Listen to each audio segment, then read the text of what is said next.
All right, Whirling Sacrifice, another favorites in that Kenpo library. We have Twist of Fate, everyone's favorite. We did Squatting Sacrifice, everyone's favorite. And now we're doing Twist of Fate, everyone's favorite.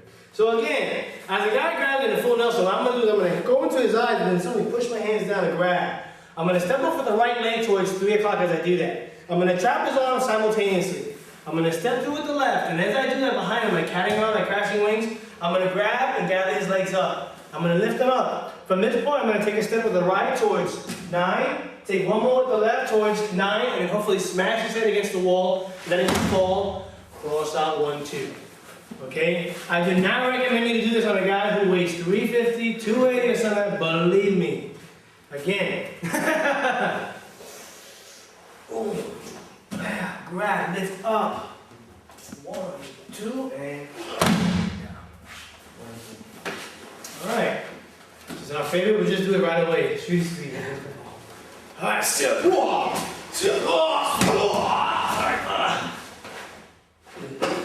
I kill you? Good. Alright, cool. Under this, a little different, a bit of an angle.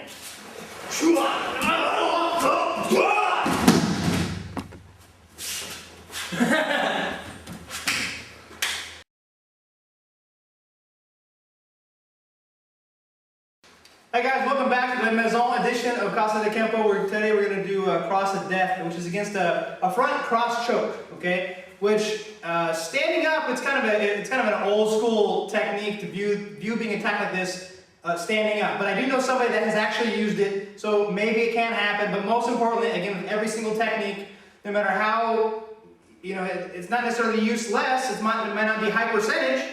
But it's something to learn, and it's a pattern to learn, and it's a technique, and it's strategy to learn. So look past the twirling sacrifice. Look past some of these techniques you might think of as, oh, they're not very useful. Okay? Right. The information in the technique is useful. Is somebody going to push you down? You're going to encounter danger, leap from death, all that stuff, leap from danger? Probably not. But you're learning ideas. Okay? If I don't show you what black looks like, you're not going to know what white looks like. If I don't show you what is wrong, you're not going to know what is right. So if I show you one thing that might be a little absurd, might make you look at everything else just a little bit different. Okay? You know us, we're short, now you know what tall is. Okay, that's the idea. So this is against cross of death, which is a front cross choke. Okay?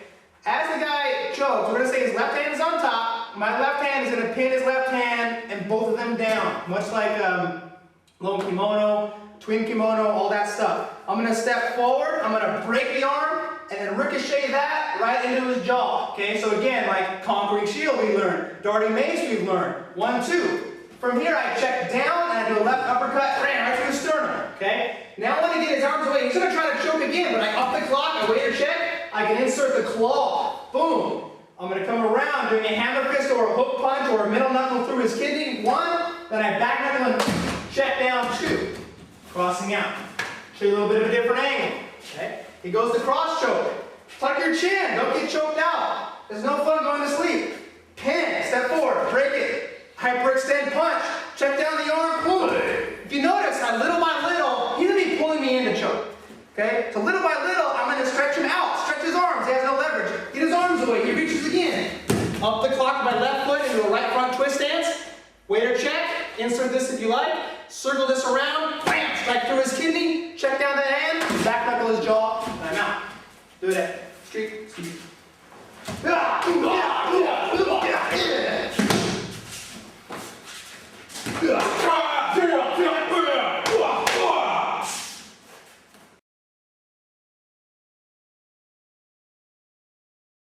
Next thing we're doing again, securing the storm, another storm technique. But again, like Cliff said before, even if some of these techniques looks absurd and stupid, you know what? When I say stupid, I'm from Brooklyn. That's the way I didn't use the word stupid. That's stupid. He didn't say stupid, but I say stupid. I'm from Brooklyn. So that's what but what I'm trying to say is that regardless of it, the techniques are always broken down into 3 phases. You have techniques that are useful, techniques that are unuseful, and then techniques that are useless. Not to say that what's useless you don't need, but you never know when you can use it. So it's always good to keep it in your vocabulary of motion. The things that are unuseful, okay, maybe I can't use it in this technique, but probably I'll be able to apply it in some other manner. And then those that are useful, which is what you tailor to fit yourself, which works at any given moment. So just always, when you're doing these techniques, don't take them all just to heart, but realize that what you're learning is just to give you a basis and an idea of what you're learning in the art of Kenpo, okay? So again, we did it with clipping the storm. Guys come and do it a poke to my ribs. As you decide to take a poke, what I'm going to do is pretty much of a big securing the storm. Oh, securing the storm. Round club, that's okay. Let's go back to it. We did it with a round club. Straight club, round club, I can do it both. As he comes through with the left, the right, I'm going to do a left outward extended, stopping and intercepting that club with a simultaneous vertical punch to his jaw. Let's try it again. It looks similar to carving the storm, which we go 1, check, 2, 3. But now the left leg is stepping forward. 1, pop. From this point here, what I'm going to do is I'm going to hyperextend his arm. Sometimes I grab my own left, and I'm going to move the circle and pull him around. As I hold him back with the right hand, I'm going to take my right leg and do a sottogadi and take him down to the floor. Okay? Some of you guys might want to do a forward bow. That's great. Works both ways. So you want to do the sottogadi or the forward bow? I prefer a sottogadi. It works better for me. From this point here, I'm going to re-grab the weapon from the back, take it out by releasing it out of his thumb, left knee, of course, hyperextend his right elbow, drop my knee here on his hip to control, and poke down. Let's try it again from this angle.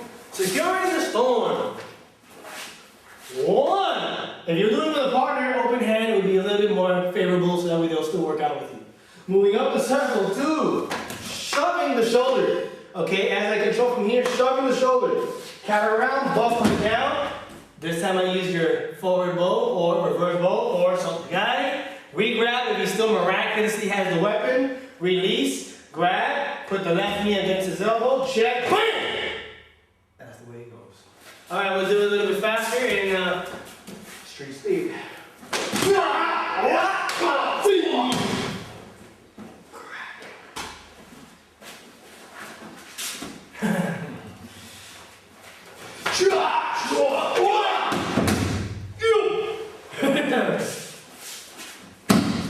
Securing, not clipping the storm.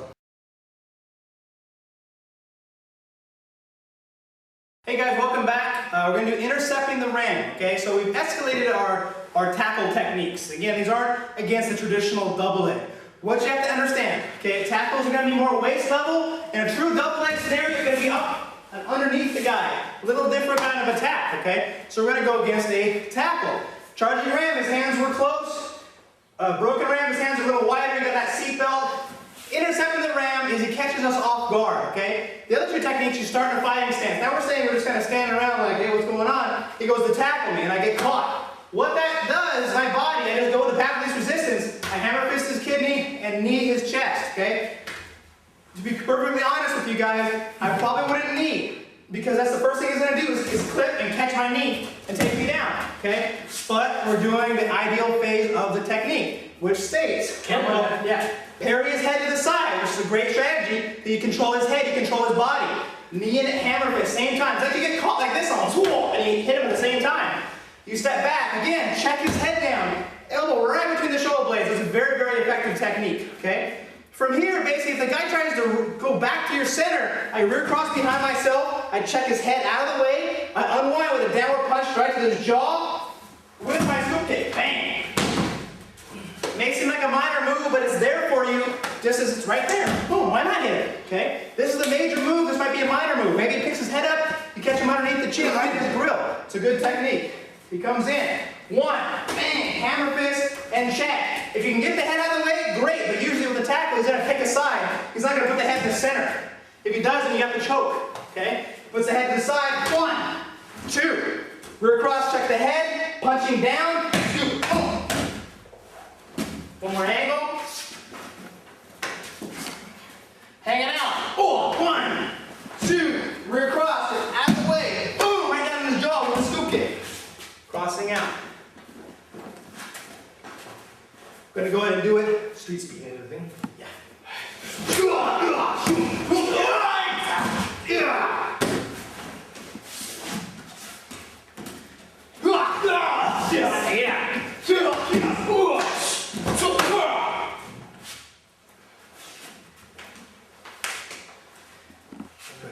Alright, what you just saw with the second version is, what I did is just basically a basic sprawl position. So as Cliff comes in, I basically just sprawl back, have my left hand hooked under his right, and my right hand kind of choking his neck When I go back, he thinks I'm going to choke him. He begins to grab my arms to try to stop it. That's when I come up with the knee. Boom!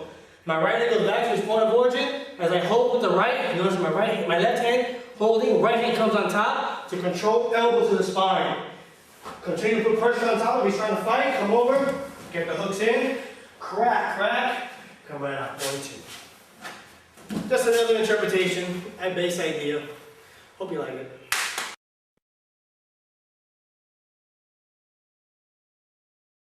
Alright, so we're back.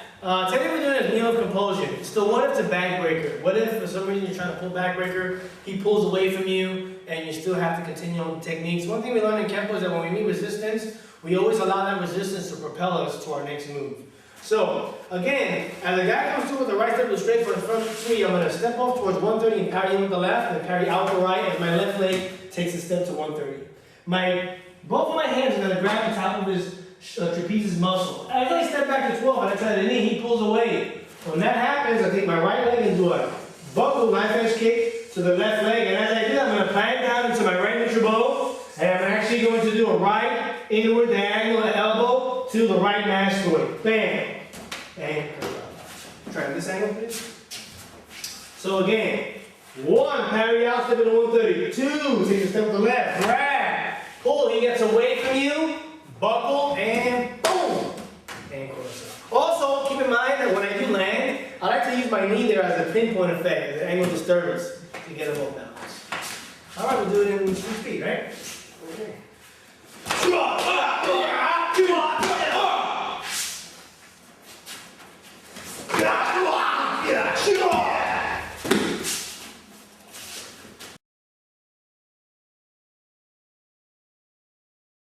Hey guys, next technique is clipping the storm. This is against a right thrusting club. Guys, and come jab me in the gut with it. Okay, you got a couple different techniques. You're going to be blending almost the opposite of, well, you're going to be doing parting wings, and you're going to be doing like a darting mason maneuver. So again, it's like you see that things happen time and time again, just the same in Kenpo. Okay? So we're squaring off. He goes to jab me right in my ribs. Okay? So I off angle my left foot, I step out a little bit, get off line of attack, and I chop straight down onto his wrist. Okay? I'm trying to disarm him by striking his wrist. If not, I really don't care. Okay? Because he's got to, force the club, he's got to swing it. He needs travel. Okay? So I stop him, and then immediately I strike the bicep. Bang! That should try. That doesn't work. So I'm moving up the line. I slide through, just like darting mace. Chop the neck into my right cat, stepping through, heel palm. Okay? Now again, I don't want to kick it here in my cat. I want to move through it. So as I strike 1, 2, it's just bang bang. Okay? That's not, hey, how's it going? And then heel palm. 1, 2, 3, 4. Okay? So as he jabs, I'm out of the way. 1. Okay? I'm just taking a small step. That's 12 to 9 o'clock with my left foot. I'm doing a modified neutral bow or a wide neutral bow. Okay? 1, forward bow. Bang! Chop that bicep. Stepping through now. Chop and heel palm. Crossing out. Pretty simple, guys. Fun technique. Street speed.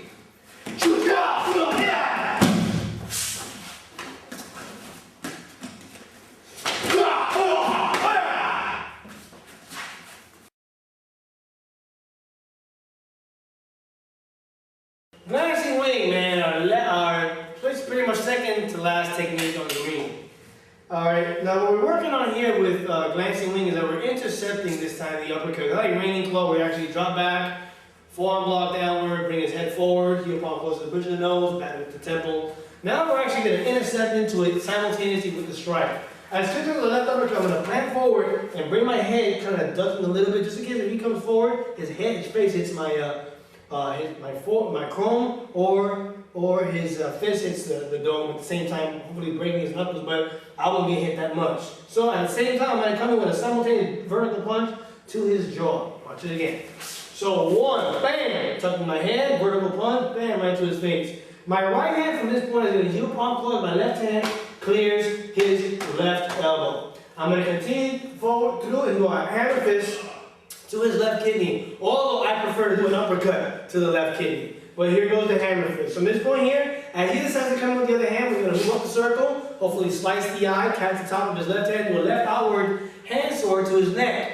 almost similar to 5 swords. As I pull him down, I'm going to bring the arm up and take my right elbow and do a glancing wing to the left side of his mastoid and cross out. 1, 2. Okay, balancing weight. So 1, boom.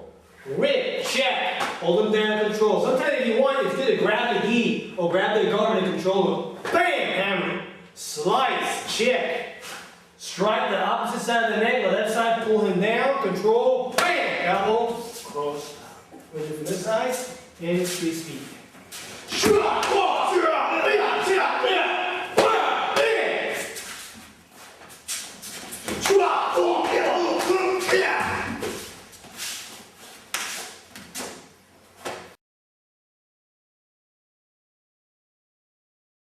The last technique on the green belt card is called the backbreaker or backbreaker. This is another Kenpo fave from the archives. So I think you guys are gonna like it. It's a pretty brutal technique, but it shows you a different way of using your body. You put them on what Daryl Liner used to call the cutting board. You're gonna put them on the cutting board and go to work. Okay. This is against a flank punch or a sucker punch onto the right side of my face. So I'm gonna step and parry with my right foot, like needle compulsion, similar to brushing the storm. Okay. Parry. I'm gonna step through and step back. Grabbing his trapezius muscles, grabbing cloth, grabbing the freaking ears, I don't care. Grab something right into the tailbone or the small of the back. Step back into the left forward bow and put him on the cutting board. Put him up high, okay? Right here, I'm going to do a right hand sword, boom, rip, bam, chop again, bam, okay? From here, I'm going to roll my back knuckles down and strike the collarbone as I step through in reverse, boom. My hands are going to circle and claw the face, crossing. I think I add extra chop there. Some guys might just grab, rip, and chop, but if it's there, why not just hit, rip, do it again, hit. If you're gonna break his neck, who cares what you do to them? Swing, parry, okay? And with any double factor, you guys gotta remember, as you start incorporating it in every technique you have now, at this level, is the double factor. Break, hook with the left, break with the right.